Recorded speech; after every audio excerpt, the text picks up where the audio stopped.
morning on Times Radio. It's time for this. Times Radio Focus Group with SSE, delivering thousands of green jobs in communities across the country, levelling up our industrial heartlands and accelerating the transition to net zero. Actions, not ambitions, are what's needed now to secure our energy future. SSE, we power change. Find out more at sse.com. Yes, every month here on Times Radio, we convene a focus group of voters to assess what is going on and what do normal people think about what's happening in politics. And as ever, we are joined by James Johnson from JL Partners, former number 10 pollster and focus group extraordinaire. James, we should start with the legal requirements. What is a focus group and how is it different to a poll? Yes, so a poll is designed to get the real sort of read of what the public think. 20% think this, 30% think that. A focus group is not intended to sum up the representative views of an audience. It's there to dig deeper. It's a smaller group, usually just between 6 to 8 people, and it's there to dig beneath the polls. What's powering them? Are things perhaps a little softer than they appear amongst these voters? How do they talk about the politicians? Politicians use them a lot to work those kind of questions out, and obviously it allows us to get under the skin of the voters as well. Now, and usually we quite often do sort of Labour, Tory, swing voters, but slightly different this week. We thought we'd assess what's going on in Scotland. So who was in the group for this month's focus group? Yes, we are going north of the border. We're in Scotland, and we talked to people who voted SNP in 2019, who are now undecided about how they would vote. So obviously lots going on in Scotland. This is the sort of read of them, and they came from across Scotland. So a couple from Edinburgh, a couple from Glasgow, a couple from other places around the country. So go on, let's dive straight in, because the SNP have had an interesting time of late.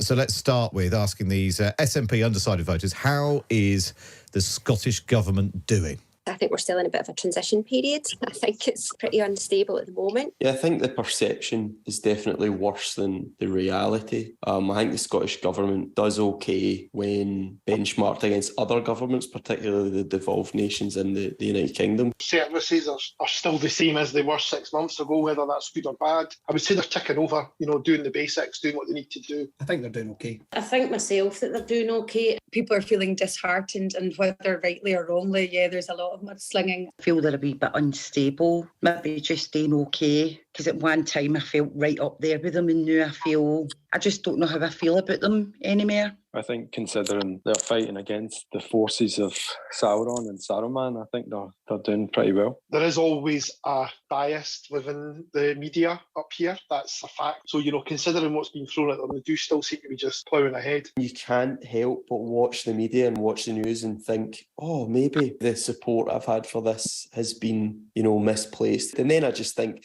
it's £600,000. It's obviously need to investigate it and whatever, but the more I rationalise it, the more I realise it's a big show. You can tell that they think this is an opportunity to dismantle independence through dismantling the SNP. It is minor acute compared to, accusations that are going on around Westminster and whatever. However, I just feel our government had potentially had more faith that they were more transparent than Westminster as such. And I think now that all this has all been exposed, you do start to lose faith. What's really interesting about that is people might have thought, given everything that's been going on, arrests, money, the camper van, all of these things swirling around, you might have expected SNP voters to become a bit disheartened. And actually, it might be the first time we've ever had a mention of Sauron in a focus group.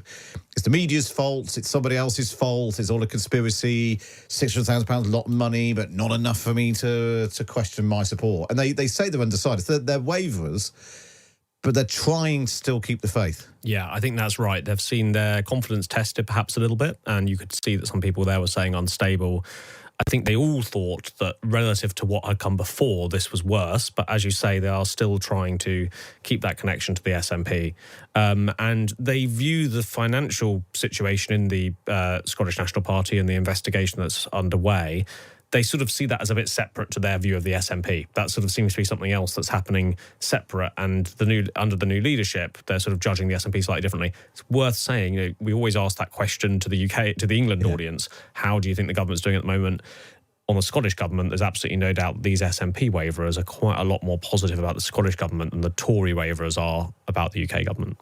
It's interesting that, and willing to give the benefit of the doubt. And a couple of years ago, we had lots of people giving Boris Johnson the benefit of the doubt when Twitter suggested they were cross about it. And just to be clear, Sauron and Saruman there were the UK government and NATO to this chap. So there's a lot of a sense of outside forces that are trying to sort of undermine Scottish independence and undermine the SNP in Scotland.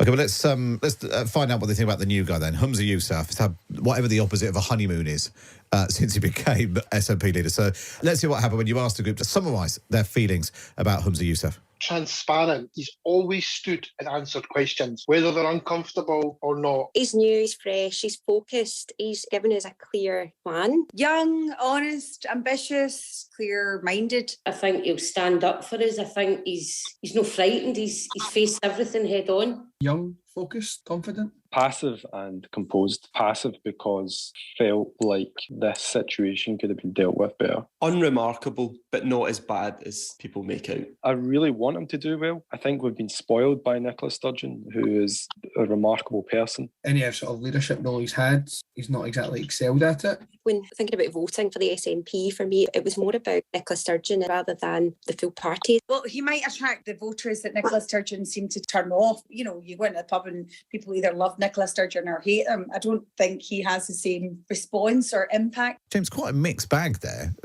Lots of young and fresh, and that's probably quite a positive thing. He's happy to answer questions. I mean, most of the questions have been, do you think the SNP is a criminal operation? And he said no.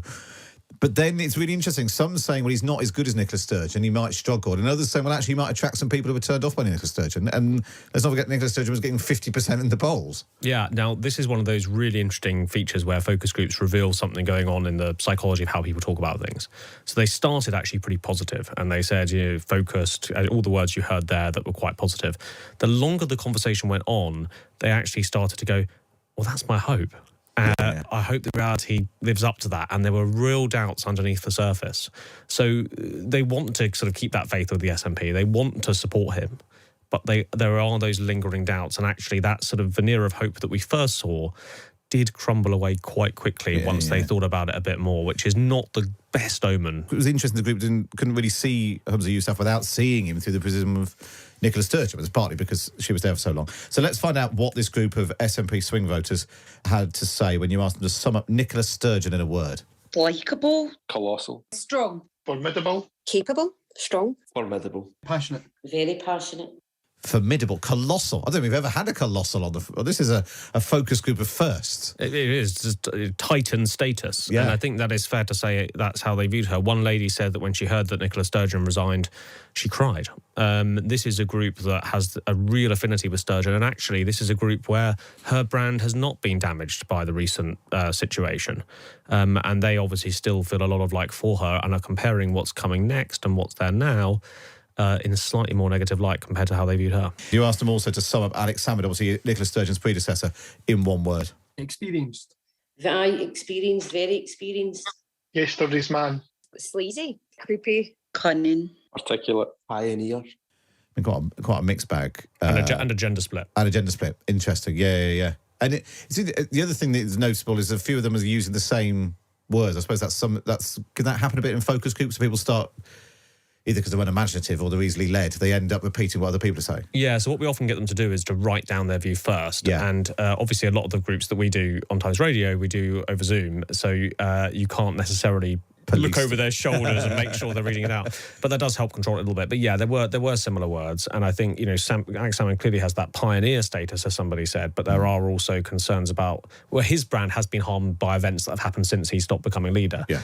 All signs are that so far that's not happened for Nicola Sturgeon, and she may well, if she decides to continue to have a public voice, that may well be influential in the future of the SNP.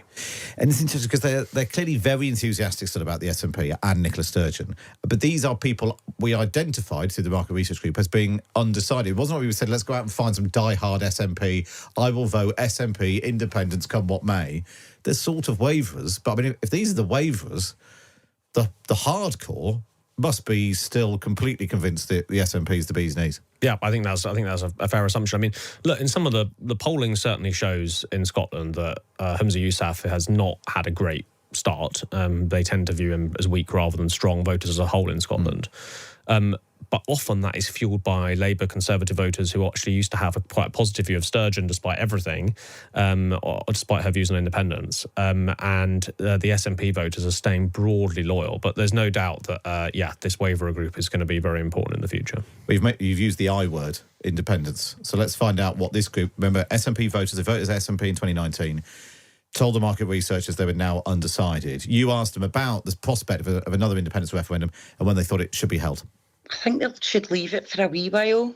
I still think it's the way forward, just I'm not sure of the timescale just because of the changes they know. So maybe a couple of years, maybe. Yes, I do still want independence, but like that, I think it should be left for a wee while to see how SNP get on. Yeah, I think the dust needs to settle in all this a wee bit, and people are just feeling a bit jaded. I would probably have it in a couple of years. Yeah, I mean, just after the general election, it's one of Hamza's main points he's trying to get across is independence. So, as long as they do well and they keep the majority of their seats, then it's a good time to capitalise on it. Financially, we're too unstable at the moment. I think we've got to, measure over the next year his progress and how he does deliver. I'd be careful about diving in too quickly because I think there's a long way to go. I'd include it in the manifesto for the next election and do it in 2 years. I don't think it's actually feasible to do it any sooner. For example, right now he calls a referendum next year. It's just impossible to have an election and a referendum. Do it in 2 years. Sounds a bit like me putting off a job at home, James. Potentially. Look, I think this is so I've been doing focus groups in Scotland since 2016, including for Number 10 at that time. I used to get dispatched to Scotland quite often to see how James, go find out what they're saying. Exactly. And then I'd turn up with my accent and in a Glaswegian front room and they'd be like, who is this jumped up individual? And the common refrain then was from these kind of voters, SNP waverers, was let's give it 2 years. And then when I went back in 2018, they'd say, let's give it 2 years. And then a pandemic came along and they said, let's give it 2 years. And now again, in 23, they're saying, let's give it another 2 years.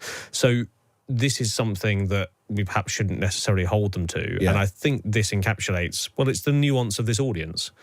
This may be where they're different from that hardcore SNP audience. These guys are supportive of independence, supportive of the SNP, but they do not want a referendum yet. And there's a variety of reasons for that: distraction, focus on domestic issues, focus on the economy, practicalities, wait for a general election. But this is not an audience that is really rapidly hoping for a referendum. And this is an audience that perhaps Humza Yousaf needs to be really careful about, because if he's pushing for a referendum now, which he's said and demanded in his meeting with Rishi Sunak, he may well be isolating himself from some of these voters. And I think there is a bigger risk for the SNP from actually the referendum issue than there is from the financial investigation issue. If you seem to be pushing it too much, that you end up losing people. Because this means a lot more to them and this affects their lives a lot more. And how much of that, let's do it in 2 years, without wanting to put words in the mouths particularly of the people on this group, is people who just don't think it's going to happen. They sort of quite like the idea of independence. Maybe in an ideal world, they just don't think it's going to happen. You don't want to voice that out loud because you've been banging on about it for so long. So you just say not now, when what you really mean is, I just know this isn't. It's like me saying I might join a gym in 2 years. I know that's not going to happen, but I don't want to give up on the idea that I might do at some point. Yeah, God, gyms and household chores. Pat, you're, I know there's a lot more insight to this. Yeah, it's my mindset. Look, I think that's right, and I think that was true for a couple of them, and I think that it's a sort of easy thing to say. When we poll the issue, it actually comes out quite similar to this, where a lot of people say 2 years rather than sort of 5 or 10 or never. So I think that we're getting a bit of. I think that 2 years is a kind of now is not the time, and I think that continues actually for quite some time into the future unless things dramatically change. And the important thing to know about independence is that support for it in Scotland goes up and down depending on their view of how competent the Scottish government is and the SNP is. So if you think back to the middle of 2020 when independence was soaring in the polls, I think it was up to 60% at one point. That was when Nicola Sturgeon was seen as handling the COVID pandemic really well, especially in contrast to Boris Johnson down in England and across the UK. That is very clearly now perhaps starting to feed into their views of independence now that they're starting to waver on the competence of the Scottish government now. So that's the key metric to watch. They both feed into each other. Yeah. Well, we'll move on and talk about the leadership and the opposition.